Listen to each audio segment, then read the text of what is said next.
The most important problem here is to provide a smoke-free environment.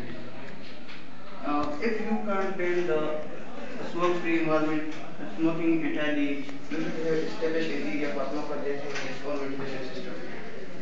Therefore,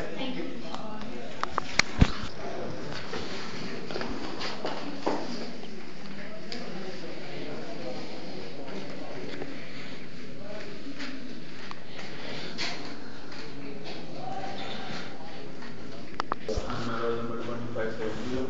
What about my presentation is employee assessment program.